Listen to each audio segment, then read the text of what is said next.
तो दोस्तों कैसे हो आप सभी लोग। उम्मीद करता हूँ कि आप सभी लोग बहुत ही अच्छे होंगे। दोस्तों हमने साइंस 2 का एक नया लेसन स्टार्ट किया है। मैं तो आज मैथ्स यहाँ पे ज्योमेट्री का लेक्चर ले रहा हूँ, बट मैं थोड़ा सा आपको बता दे रहा हूँ। लेसन नंबर 3 हमने स्टार्ट कर दिया है एंड लेसन नंबर 3 में जो आपके कमेंट्स आए वो देख के मुझे काफ़ी एक मोटिवेशन मिला। एक अंदर से ऐसा लगा कि सच में आपको काफ़ी पसंद आ रहा है और दिल से बोल रहा हूँ कि बहुत ही हमें मेहनत लग रहा है। प्रदीप सर भी रेगुलर मेहनत कर रहे हैं, मैं भी मेहनत कर रहा हूँ। अगर आपको देखोगे तो वीडियोस के अंदर बहुत ही मेहनत किया जा रहा है। रीज़न क्या है? आपका प्यार।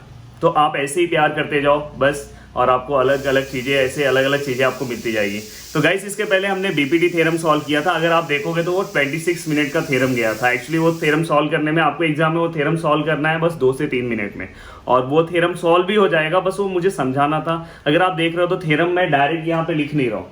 डायरेक्ट अगर मुझे थ्योरम में डायग्राम बना के गिवन प्रूफ डायरेक्ट लिखना चालू कर दूँ तो आपको वो थ्योरम 10 मिनट में खत्म हो जाएगा।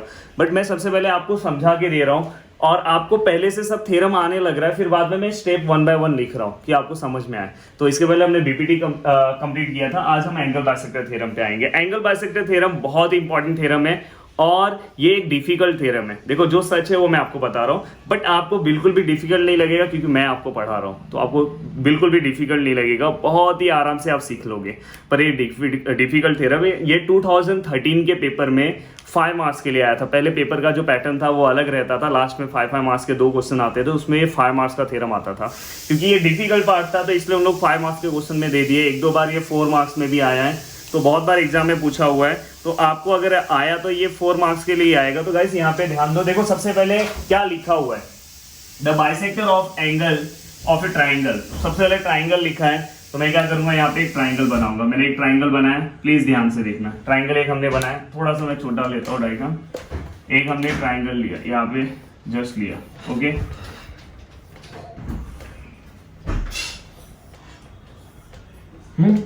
हमने एक ट्राइंगल ले लिया। अब ट्राइंगल लेने के बाद आपको क्या करना है पता है? बाइसेक्टर। बाइसेक्टर पता है, इसका जो मिडल पार्ट रहेगा यहाँ से ऐसा बाइसेक्टर जाता है, ओके। यहाँ से ऐसा बाइसेक्टर गया, यहाँ से बाइसेक्टर पास हुआ। Bisector of a angle of a triangle divide the side opposite to the angle. Bisector, ये जो बाइसेक्टर है ये ट्राइंगल का अपोजिट साइड को, ट्राइंगल का जो ये एंगल है इस एंगल के अपोजिट, यहाँ पे देखो बता रहा हूँ, ये एंगल के अपोजिट वाले साइड को क्या कर रहा है? 2 पार्ट में डिवाइड कर रहा है। 2 पार्ट में divide. The angle of a triangle divide the side opposite to the angle. Divide the side opposite, opposite इसके सामने वाले एंगल के साइड को 2 पार्ट में डिवाइड कर रहा है। And in the ratio of the remaining side, और वो किसको इक्वल है? रिमेनिंग साइड के रेशियो को। किसको इक्वल है? रिमेनिंग साइड के रेशियो को। फॉर एग्जाम्पल यहाँ पे ए है, यहाँ पे बी है, यहाँ पे सी है, यहाँ पे डी है। तो यहाँ पे क्या आएगा? इसका मतलब क्या होगा? बी डी अपॉन डीसी जो है वो किसको इक्वल है? रिमेनिंग साइड कौन सा है? ए बी और ए सी। किसको इक्वल होगा? ए बी और ए सी। गाइस जब एंगल बाइसेक्टर से रिलेटेड सम आएगा तो आपको यही लेके सम सॉल्व करना है। यहाँ पे कुछ वैल्यूज दिए होंगे एंड यहाँ पे कुछ मिसिंग होगा तो आपको ये लेके सॉल्व करना है। जैसे हमने इसके पहले बीपीटी लिया था, ये अपॉन ये अपॉन ये। तो वैसे एंगल बाइसेक्टर में क्या लेना पड़ता है? ये अपॉन ये, फिर ये अपॉन ये। एक और चीज, आपका मिस्टेक एक जगह पे क्या होता है पता है? आप ये अपॉन ये लेते हो और बाद में ये पहले लिए हो फिर भी ये ले लेते हो, तो ये रॉन्ग हो जाएगा। ये अपॉन ये ले रहा तो पहले ये फिर ये, तो ये एक आप याद रखे रहना, ये मिस्टेक नहीं होना चाहिए। तो यहाँ पे मैंने एक डायग्राम बनाया। अब यहाँ पे मैंने जो डायग्राम बनाया उसको मैं नेमिंग दे दे रहा हूँ, ए बी सी, और यहाँ पे डी ले रहा हूँ, ओके। अब यहाँ पे नेमिंग दिखाई दे रहा है। अब देखो इसका जो आपको पता है कि angle of a triangle divide the side opposite to angle in the ratio of the remaining side. Opposite to the angle, angle के अपोजिट में कौन सा साइड है? दिखाई दे रहा है आपको? बी डी अपॉन क्या आएगा? D C. और किसको? Remaining side. रिमेनिंग साइड मतलब ये A B upon A C. Guys ये समझ में आया? ये आपका 2 प्रूफ है। क्या है ये आपका 2 प्रूफ? 2 प्रूफ आपको समझ में आ गया? ये आपका क्या 2 प्रूफ है। एक एक पार्ट आपको समझ में आना चाहिए। ये हो गया। अब देखो गिवन में क्या दिया है? बाइसेक्टर बोला, तो आप क्या लिखोगे? In triangle A B C. क्या लिखोगे? In triangle A B C ray A D is the bisector of angle B A C. Is the bisector of angle B A C. Guys given क्या है बताओ? In triangle A B C ray A D is the bisector of angle B A C. Ray A D is the bisector of angle B A C. Ray A D is the bisector of angle B A C. Guys समझ में आएगी नहीं आपको? तो ये आपका given है, तो आपको गिवन भी हो गया, 2 प्रूफ भी हो गया। अब आपको क्या करना है? कंस्ट्रक्शन। इसका कंस्ट्रक्शन में ही सब लोग, इसका जो कंस्ट्रक्शन का पार्ट है वो थोड़ा सा डिफिकल्ट है और उसमें मिस्टेक लोग क्या करते हैं मैं बता रहा हूं। अभी मैं यहाँ पे बताऊंगा, अगर मैं आपका बुक चेक करूंगा लॉकडाउन के बाद तो उसमें देखो एक ना एक जन मिस्टेक किए होंगे, तो प्लीज अच्छे से ध्यान देना, एक किसी का भी मिस्टेक नहीं होना चाहिए। अब मैं क्लास में रहता तो मैं चेक करता। अब मैं देखो कंस्ट्रक्शन क्या बोल रहा हूँ, draw line parallel to AD, draw line parallel to AD.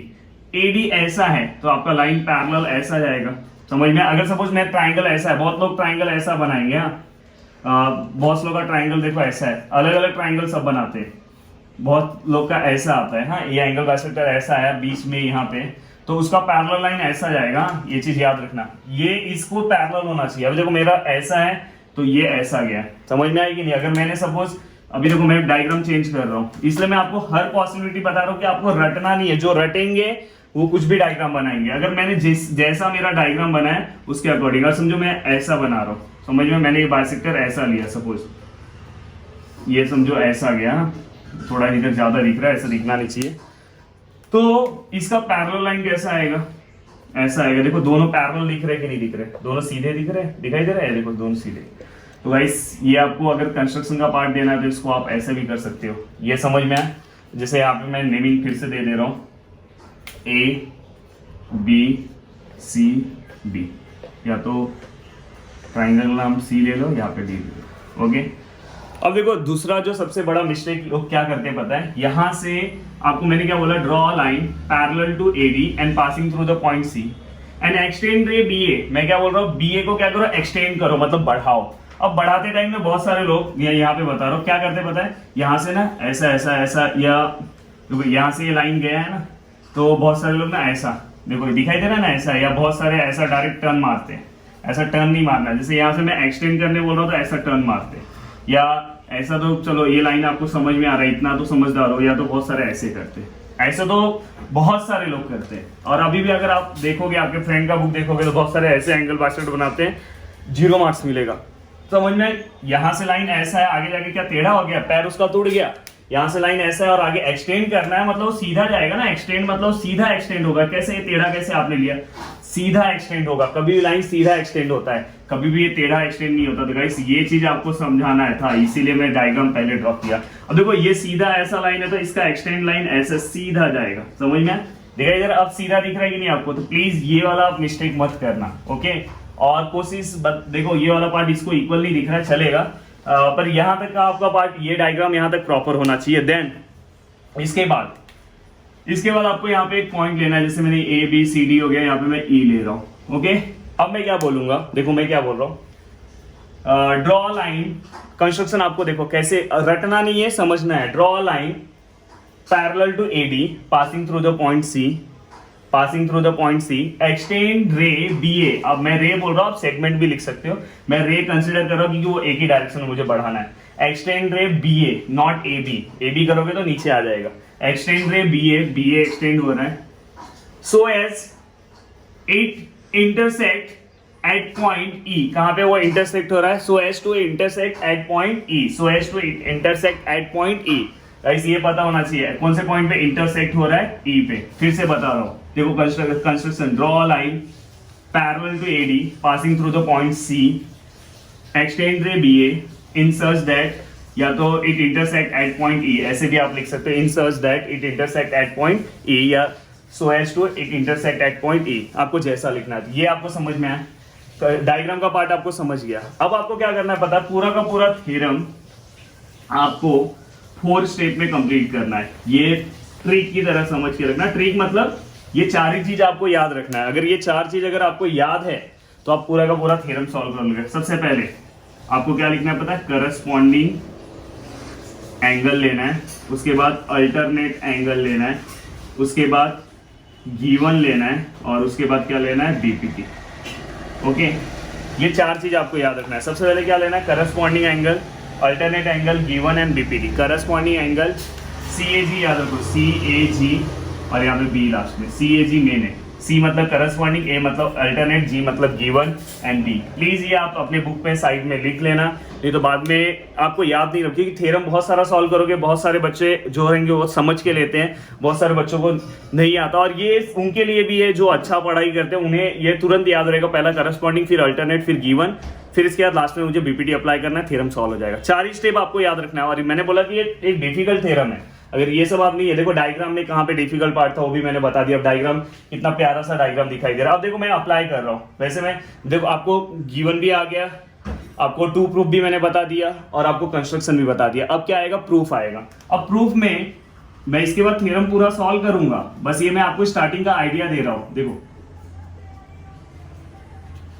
अब देखो यहाँ पे प्रूफ में सबसे पहले यहाँ पे करस्पॉन्डिंग एंगल आपको पता होना चाहिए। ये आपका अगर ट्राइंगल है, चलो करस्पॉन्डिंग एंगल, अगर ट्राइंगल ऐसा है, करस्पॉन्डिंग एंगल मतलब क्या होता है, ये इसके नीचे वाले एंगल। तो अगर सपोज अपना लाइन ऐसा है, अगर अपना लाइन ऐसा पैरेलल है तो ये वाला एंगल इसको करस्पॉन्डिंग होगा। और जब भी ये इसको करस्पॉन्डिंग होता है तो जहां पे दोनों एंगल होते हैं, जो एंगल दोनों लाइन को मतलब जो लाइन दोनों एंगल को टच होता है उसको हम ट्रांसवर्सल बोलते हैं। देखो ये लाइन इस वाले एंगल को भी टच है, इसको भी टच है, तो इसको हम ट्रांसवर्सल बोलेंगे। तो गाइस आप लिखोगे कैसे, आप स्टार्टिंग में कैसे, और कभी भी अगर आप कभी भी करस्पॉन्डिंग एंगल बताओगे तो पहले पैरेलल लिखना पड़ेगा। तो देखो मैं यहाँ पे लिख रहा हूँ एडी पैरेलल टू, जस्ट ये मैं थ्योरम नहीं सॉल्व कर रहा हूँ, मैं थ्योरम अभी सॉल्व करूंगा। एडी पैरेलल टू ईसी, ये क्या आएगा, कहां से लिखा है, कंस्ट्रक्शन से। कंस्ट्रक्शन में बताया ना ये दोनों पैरेलल है। और ट्रांसवर्सल आपको लिखना पड़ेगा, तो डीपीटी में करस्पॉन्डिंग में हमेशा ट्रांसवर्सल ये आएगा, ये याद रखना। देखो यहाँ पे देखो एक पैरेलल लाइन है, यहाँ पे पैरेलल लाइन, तो ये एंगल इस एंगल को क्या हो जाएगा, करस्पॉन्डिंग एंगल। दिखाई दे रहा है आपको, एक के नीचे एक है ना, आपका ट्राइंगल ऐसा है पर एक के नीचे एक दिख रहा है कि नहीं दिख रहा है। तो इस एंगल का नाम क्या है बताओ मुझे, क्या नाम है, बीएडी। क्या नाम है, बीएडी। क्या नाम है, angle BAD congruent to angle. दूसरा इसका नाम क्या आएगा, ए ई सी, यहां से लिखना, ए से लिखना, ए ई सी। दिखाई दिया। इसका रीजन क्या लिखोगे, बाय करस्पॉन्डिंग एंगल। क्या लिखोगे, बाय करस्पॉन्डिंग एंगल। और यहाँ पे ट्रांसवर्सल क्या आएगा, बी। क्या आएगा, बी ट्रांसवर्सल। ट्रांसवर्सल क्या आएगा, B is a transversal. Okay, then अगर आप आगे देखोगे step number second, alternate angle apply करना है। आप अपने फिगर में ध्यान से देखो, आपका फिगर ऐसा है, आप ध्यान से अगर देखोगे तो फिगर में जेड कहां पे बन रहा है, दिखाई दे रहा है। अगर आप अच्छे से देखोगे तो आपके फिगर में जेड यहाँ पे बन रहा है, दिखाई दे रहा है, ये जेड है। और ये हमेशा जेड में बीच वाला लाइन ट्रांसवर्सल होता है, मतलब दोनों में आता है। तो यहाँ पे मतलब ये वाला एंगल किसको इक्वल हो गया, ये वाला एंगल को। तो इसका नाम क्या आएगा, इसका नेमिंग ये बीच में आना चाहिए, तो डी ए सी। क्या लिखोगे, angle D A C congruent to angle A C. क्या लिखोगे, ए सी ई। क्या आएगा, by alternate angle. Okay, at alternate angle लिखा है। देन इसके बाद आपको क्या लिखना है, गिवन। गिवन मतलब पता है, ये बाइसेक्टर है तो ये दोनों एंगल सेम होंगे, मतलब ये दोनों एंगल सेम होंगे। तो इसका नेमिंग क्या आएगा, इस एंगल का बी ए डी। क्या आएगा, angle B A D equal to, इसका नेमिंग क्या आएगा, डी ए सी। क्या आएगा, डी ए सी। ओके, तो ये क्या हो गया, आपका गिवन हो गया। क्या हो गया, गिवन। गाइस जैसे ये तीनों पार्ट कंप्लीट होगा, मैंने बोला ये तीनों का एक ग्रुप है, बाद में बीपीटी अप्लाई करना है। जैसे ये तीन पार्ट कंप्लीट होगा, आपको भाईगिरी सिस्टम से बाहर अप्लाई करना है। भाईगिरी सिस्टम से बाहर फटाफट देख लो। देखो ये भाई, तो ये दोनों सिस्टम से बाहर हो जाएंगे। मैं यहाँ पे कट कर रहा हूँ, आपको ऐसा कट नहीं करना है, जस्ट आपको समझाने के लिए। देखो यहाँ पे भाई, देखो यहाँ पे दिखाई दे रहा है, भाईगिरी सिस्टम से बाहर। तो गाइस ये दोनों पार्ट बचे। जब ये दोनों सब बाहर हो जाएंगे, हमने जैसे बीपीटी पढ़ा, तो ये दोनों एक दूसरे को क्या हो जाएंगे, इक्वल हो जाएंगे। क्या हो जाएंगे, इक्वल मतलब कॉन्ग्रेंट। तो angle A E C congruent to angle A C E क्या आ जाएगा, रीजन क्या आएगा, first second and third. Guys समझ में आया, यहाँ पे ये दोनों एक दूसरे को, जैसे ये सब गायब हो गए तो ये दोनों एक दूसरे को इक्वल हो गया। अब ये कौन से ट्राइंगल के अंदर है, ये आपको देखना है। अब देखो ये वाला पार्ट मैं रफ करता हूँ, ये आपको स्टेप समझ में आया। अब देखो ये कौन से ट्राइंगल में आपको देखना है, ए ई सी दिखाई दे रहा है, ए ई सी और ए सी ई कौन से ट्राइंगल में है, इन ट्राइंगल ए ई सी। कौन से ट्राइंगल में, इन ट्राइंगल ए ई सी। और कभी भी अगर दोनों एंगल सेम होते हैं ट्राइंगल के, तो उसका साइड भी सेम होता है। तो हम यहाँ पे लिख सकते हैं कि ए जो इक्वल है, किसको इक्वल है, कॉन्ग्रेंट है। किसको कॉन्ग्रेंट है, ए किसको कॉन्ग्रेंट है, ए सी को। किसको कॉन्ग्रेंट है, ए सी को। तो यहाँ पे क्या आएगा, side opposite to congruent angle. Side है ना, साइड किसका अपोजिट है, कॉन्ग्रेंट एंगल का। या तो बाय आइसोसेलेस ट्राइंगल थ्योरम भी लिखो। ये इतना काम करने के बाद, करस्पॉन्डिंग अल्टरनेट गिवन अप्लाई करने के बाद मुझे ये मिला। इसका रीजन क्या है, ये क्या काम है। तो अभी देखो, आप बीपीटी अप्लाई करो। बीपीटी कभी भी, तो अगर ट्राइंगल ऐसा, तो आप बीपीटी अप्लाई करोगे तो ये अपॉन ये अपॉन ये आएगा। तो अगर समझो हमारा ट्राइंगल ऐसा है, ट्राइंगल ऐसा है और ये पैरेलल, तो क्या आएगा, ये अपॉन ये। बीपीटी अप्लाई करो। बीपीटी पूरे बड़े वाले ट्राइंगल पे अप्लाई होगा। बड़े वाले का नाम क्या है, इन ट्राइंगल BEC। समझ में है। और कभी भी अगर हम बीपीटी अप्लाई करते हैं, जैसे अगर आगे जाके आप एंगल बाइसेक्टर कभी भी अप्लाई करोगे, तो आपको एंगल बाइसेक्टर थ्योरम का गिवन लिखना पड़ेगा। गिवन मतलब वो रे वाला, रे is the angle bisector of this. तो वैसे अगर कभी भी आप अगर बीपीटी अप्लाई कर रहे हो तो आपको हमेशा पैरेलल मेंशन करना रहेगा, मतलब यहाँ पे ऐसा लिखाना रहेगा एडी जो है पैरेलल है, किसको पैरेलल है, ईसी को। देन आप बीपीटी अप्लाई करोगे तो क्या आएगा, बीडी अपॉन डीसी, यहाँ पे क्या आएगा, बीए अपॉन यहाँ पे क्या आएगा, एई। समझ में है? अब देखो ये स्टार्टिंग की तरह अपने हमें जो प्रूफ करना था उसकी तरह दिखाई दे रहा है, और मैंने बोला कि जो टू प्रूफ में रहेगा वही आपका फाइनल आंसर आना चाहिए। तो टू प्रूफ में क्या था, मैं यहाँ पे एक बार फिर से लिख रहा हूँ, क्या था, B D upon D C, याद है किसी को, फिर ये अपॉन ये था ए बी अपॉन ए सी। अब देखो दोनों मैच हो रहा है क्या, देखो दोनों मैच हो रहा है, देखो यहाँ पे बी डी मैच हो गया, डी सी मैच हो गया, ए बी और बी ए मतलब वही होता है, मैच हो गया। बट ए सी और ए ई मैच नहीं हुआ, हमको क्या प्रूफ करना है, ए सी, बट हमने जब सॉल्व किया बीपीटी तो ए ही आया। तो गाइस इसका मतलब यहाँ पे आपको एसी चाहिए, यहाँ पे क्या चाहिए, एसी। तो एसी आ जाएगा ना, यहाँ पे आपने ए ही लिखा है, तो यहाँ पे क्या चाहिए, एसी चाहिए, क्योंकि हमारे टू प्रूफ में एसी है, इसलिए मैंने यहाँ पे ए और एसी इक्वल बताया। अब समझा आपको कि ये 3 स्टेप क्यों किया, ये 3 स्टेप इसलिए किया क्योंकि ये दोनों इक्वल करना है। मैं फिर इस ए को हटा के यहाँ पे क्या लिखूंगा, एसी, और इसका रीजन डाल दूंगा। तो गाइस अब मैंने ये आपको पूरा का पूरा थ्योरम बता दिया, पहले आपको करस्पॉन्डिंग, फिर अल्टरनेट, फिर गिवन, फिर आपको बीपीटी अप्लाई करना है। तो मैंने सब कुछ आपको बता दिया, ऑलमोस्ट आपको सब कुछ आइडिया आ चुका है। अब गाइस हम अपने थ्योरम के पार्ट पे आते हैं। अब थ्योरम आपको कैसे सॉल्व करना है, थोड़ा सा बस आप साथ में एक कोऑर्डिनेशन मेंटेन रखना, समझ में, कॉपरेशन आपको करना पड़ेगा। रीजन ये है कि बोर्ड का साइज छोटा है, लॉकडाउन का टाइम है, हम घर पे हैं, तो थोड़ा सा मुझे रफ करके बताना पड़ेगा, बट थोड़ा सा आप बुक पे अच्छे से लिखते जाना, वैसे हर एक चीज आपको समझ में आएगी। तो यहां तक हमने बता दिया, एक्सप्लेन कर दिया। अब हम आते हैं हमारे थ्योरम पे। ओके, सबसे पहले हम डायग्राम ड्रॉ कर लेंगे, डायग्राम हम ड्रॉ करेंगे। ओके, डायग्राम हमने ड्रॉ किया। देखो मैंने यहां से पैरेलल लाइन लिया, कंस्ट्रक्शन भी मैं कर ले रहा हूं, मुझे इस पैरेलल के सीधे में जाना है। पैरेलल के सीधे में देखो मैं कंस्ट्रक्शन कैसे कर रहा हूं, पैरेलल के सीधे में जाना है, दिखाई दे रहा है आपको, सीधे में गया है, देखो पैरेलल है, और ये लाइन भी इसके सीधे में जाना चाहिए, समझ में, देखो आपको दिखाई दे रहा होगा। और चाहिए तो आप ऐसे डॉट डॉट भी ले सकते हैं, जिससे आपको समझिएगा कि ये कंस्ट्रक्शन है, नहीं लोगे तो भी चलेगा। तो यहाँ पे क्या हो गया, अब देखो मैं यहाँ पे नेमिंग दे रहा हूँ, यहाँ पे जस्ट मैं नेमिंग ले रहा हूँ, ए बी सी डी और यहाँ पे ई। ओके, अब एक भी नेमिंग रिपीट नहीं हो रहा है, और ये आपको पता है ये दोनों एंगल क्या है, सेम है। ओके, तो ये हमने डायग्राम ड्रॉ कर लिया। डायग्राम ड्रॉ करने के बाद अब देखो मैं ऊपर का पार्ट रफ कर रहा हूँ, ऊपर का पार्ट रफ कर रहा हूँ, और मैं आंसर लिखना स्टार्ट कर रहा हूँ। ऊपर का पार्ट एंगल बाइसेक्टर थ्योरम, आप हेडिंग डाल लेना, रहने दो, हम देखते हैं, जब जरूरत रहेगा तो करेंगे। तो सबसे पहले क्या आएगा, गिवन आएगा। गिवन में क्या लिखोगे, गिवन में आपको पता है इन ट्राइंगल, कौन सा triangle, A B C, in triangle A B C, यहाँ पे क्या आएगा, एंगल, सॉरी रे, कौन सा रे है, अब बताते जाओ, आपको सब बता दिया। रे ए डी, क्या लिखोगे, ray A D is the bisector of angle B A C. कौन सा एंगल आएगा, एंगल बी ए सी। आपने लिखा ये रे ए डी जो है वो एंगल बी ए सी का बाइसेक्टर है, ये मैंने लिख दिया गिवन में। गिवन के बाद मेरा क्या आएगा, टू प्रूफ। गिवन के बाद क्या आएगा, टू प्रूफ। टू प्रूफ क्या आएगा बताओ, टू प्रूफ क्या आएगा बताओ। आपको जो यहाँ पे लिखा था, bisector of angle of a triangle divide the opposite side of a angle in the ratio of remaining side, मतलब B D upon D C equal to A C upon A B upon A C. तो यहाँ पे क्या आएगा, यहाँ पे पहले bisector का साइड आपको लेना है, तो यहाँ पे क्या लिखोगे, B D upon D C. Yes, B D upon D C आपने लिया, डी अच्छे से लिख दो। ओके, बी डी अपॉन आपने डी सी लिया, तो यहाँ पे ये दोनों आएगा। तो यहाँ पे आपने बी डी लिया, तो यहाँ पे पहला आपको क्या लेना रहेगा, ए बी, और देन आपको क्या लेना रहेगा, ए सी। ओके, तो ये भी ये आपको प्रूफ करना है फाइनल। और देन आप क्या करोगे, कंस्ट्रक्शन क्या आएगा आपको, देखो कंस्ट्रक्शन लिख रहा हूं मैं, ड्रॉ, रे मार्कर चल नहीं रहा है, ड्रॉ सेगमेंट, ड्रॉ लाइन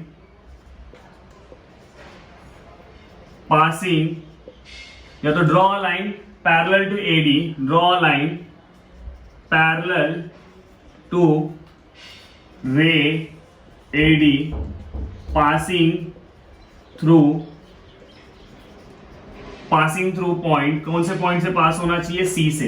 देखो draw a line parallel to AD, एक लाइन ड्रॉ करो, एडी को पैरेलल होना चाहिए और कहां से पास होना चाहिए, passing through the point C, passing through the point C. And बाद में हम क्या करते हैं, एक्सटेंड रे बीसी बीए, फिर क्या लिखोगे, एक्सटेंड रे, कौन सा रे, बीए, एक्सटेंड रे बीए। मैं इसको रे लिख रहा हूं, आप सेगमेंट भी लिख सकते हो। So as intersect at at point, कौन से पॉइंट पे इंटरसेक्ट हो रहा है, एट पॉइंट ई। समझ में आएगा इस। देखो स्टार्टिंग में बताने का रीजन ये है कि आपको सब चीजें अब खुद से आ रही है, इसलिए थोड़ा सा टाइम जाता है। देन अब क्या आएगा, प्रूफ। अब प्रूफ आएगा। अब देखो इसमें मैं प्रूफ लिख रहा हूँ, प्रूफ में भी ज्यादा जगह तो मुझे मिलेगा नहीं, फिर मैं कर रहा हूँ। यहाँ पे मैं क्या लिखूंगा, नंबर, स्टेटमेंट एंड यहाँ पे क्या आएगा, रीजन। ओके, अब देखो यहाँ पे सबसे पहला मैं क्या लिखूंगा, पहला आपको पता है स्टेप, आपको पता है स्टेप, याद रखना, स्टेप भूलना नहीं है। पहला, दूसरा, तीसरा एंड चौथा। पहला क्या था, करस्पॉन्डिंग, बाद में क्या था, अल्टरनेट, करस्पॉन्डिंग, अल्टरनेट, बाद में क्या था, गिवन, और बाद में क्या था, बीपीटी। सीएजी याद रखना, सीएजी क्या याद रखोगे, CAG, corresponding, alternate and given, और बाद में क्या, बीपीटी।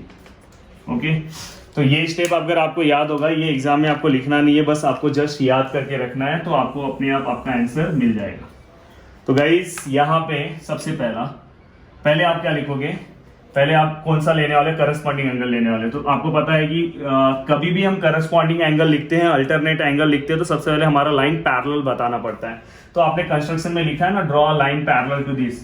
तो यहाँ पे फर्स्ट आप क्या लिखोगे, फर्स्ट सेगमेंट या तो रे, या तो लिखो डायरेक्ट, मैं लिख रहा हूं एडी जो है वो पैरेलल है, किसको पैरेलल है, एडी ईसी को या तो सीई को। ओके, और ट्रांसवर्सल कौन सा हम लेने वाले करस्पॉन्डिंग में, आपको पता है, मैंने पहले ही बताया था, करस्पॉन्डिंग में ट्रांसवर्सल ये आएगा और अल्टरनेट में ट्रांसवर्सल ये बीच का आता है। तो करस्पॉन्डिंग में ये जो हेल्पिंग रहता है वो ट्रांसवर्सल। तो यहाँ पे कौन है, बी। तो यहाँ पे क्या लिखोगे, B is a transversal. Okay, तो ट्रांसवर्सल मैंने लिख दिया। ये कहां से मैंने लिखा, कंस्ट्रक्शन से। कहां से लिखा, कंस्ट्रक्शन से, पैरेलल कंस्ट्रक्शन में ही मैंने बताया। अब ये मैंने लिख दिया, तो अब मैं यहाँ पे क्या अप्लाई कर सकता हूँ, यहाँ पे मैं करस्पॉन्डिंग एंगल अप्लाई कर सकता हूँ। करस्पॉन्डिंग एंगल क्या आएगा बताओ, आपको पता है, ये वाला एंगल अपॉन ये वाला एंगल। तो यहाँ पे एंगल क्या आएगा, BAD, क्या आएगा angle BAD congruent to angle BAD congruent to angle AEC, क्या आएगा, AEC। ये आपने लिखा। यहाँ पे क्या है आपका, corresponding angle by corresponding angle.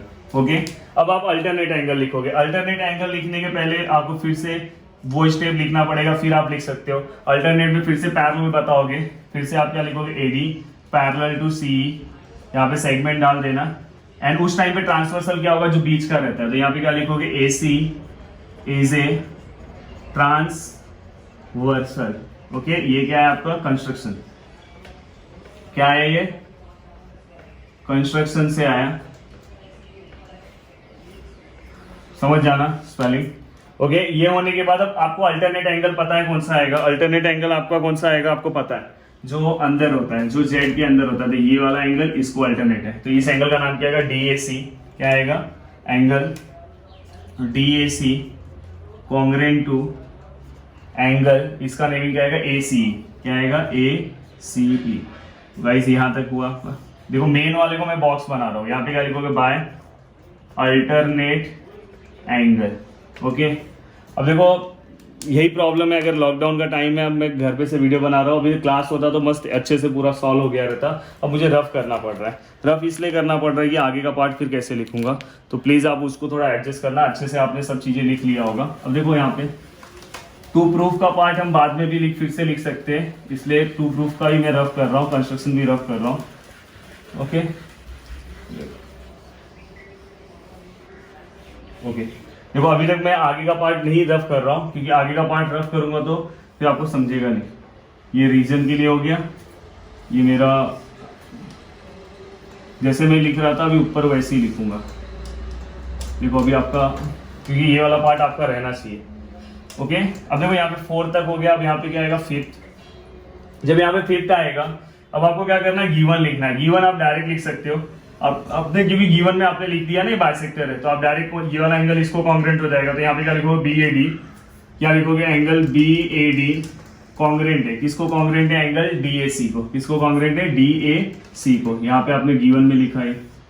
Okay, ये क्या है आपका गिवन।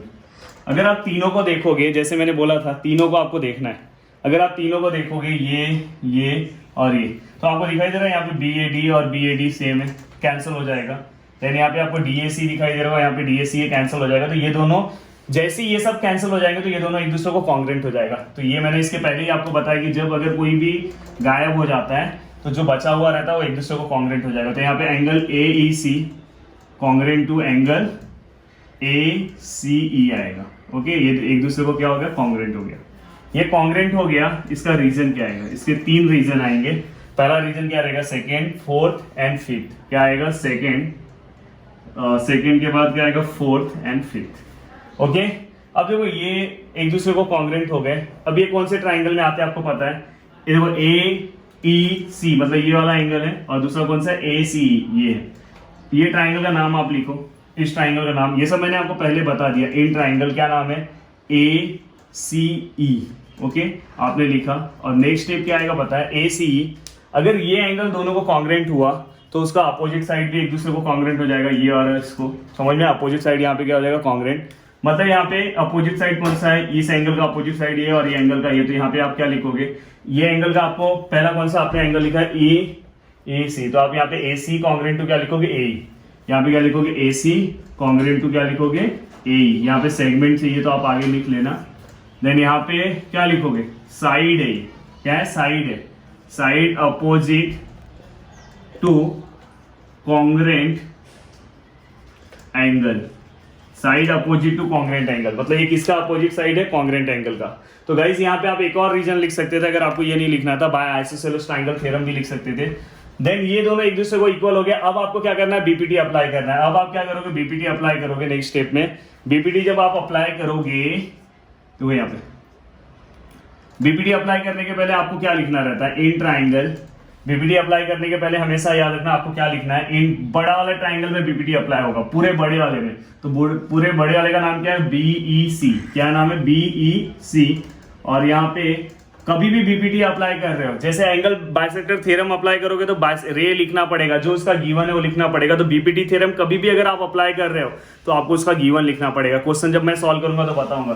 तो इसका गिवन क्या रहता है, हमेशा पैरेलल। तो यहाँ पे आप क्या इसका गिवन क्या लिखोगे, एडी जो है वो पैरेलल होगा, किसको पैरेलल होगा, सीई को। तो ये कंस्ट्रक्शन है, इसका रीजन कंस्ट्रक्शन आप डाल देना। देन बीपीटी के अकॉर्डिंग क्या होगा, अगर बीपीटी के अकॉर्डिंग अगर मैं जाऊंगा तो यहाँ पे क्या आएगा, मैं इस साइड से लेता हूँ, बीडी अपॉन क्या आएगा, डीसी। बीडी मार्कर नहीं चल रहा है, बीडी अपॉन क्या आएगा, डीसी। देखो बीडी अपॉन डीसी याद है ना आपको। बीपीटी ऐसा अगर सीधा ट्राइंगल होगा तो ये अपॉन ये लेते, ये अपॉन ये। तो वैसे अभी समझो ट्राइंगल आपका ऐसा हो गया, तो आप ये अपॉन ये लोगे, ये अपॉन ये, बीडी अपॉन डीसी। तो यहाँ पे क्या आएगा, बी ए अपॉन ए। क्या आएगा, बी ए अपॉन क्या आएगा, ए ई। क्या आएगा, बी ए अपॉन क्या आएगा, ए। ये आपका क्या होगा, बीपीटी। ये क्या होगा, बाय बीपीटी। ओके, आपने बीपीटी अप्लाई किया। अब देखोगे ना तो आपको जो प्रूफ करना था, ये मैं रफ कर दूं, ये सब का काम हो गया, रफ करता हूं।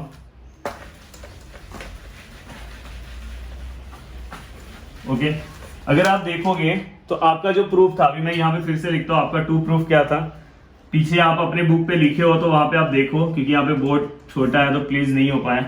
अगर आप अपना देखोगे तो वहां पे आपने लिखा है BD upon DC equal to A B upon A C. लिखा है कि नहीं लिखा है, ये आपको प्रूफ करना है। अब देखो यहाँ पे क्या क्या मैचिंग हो गया, बीडी मैचिंग हो गया है, डीसी मैचिंग हो गया है, ए बी और बी ए एक ही होता है, मैचिंग हो गया है। बस यहाँ पे ए सी और ए ई, देखो ये दोनों अलग हो गया है, ठीक है। ए सी है, यहाँ पे ए ई है, पर मैंने ए सी और ए इक्वल बताया कि नहीं बताया। अगर ये यहाँ पे अगर कुछ चेंजेस नहीं होता तो आप बीपीटी से एक ही स्टेप में थ्योरम प्रूफ हो जाता।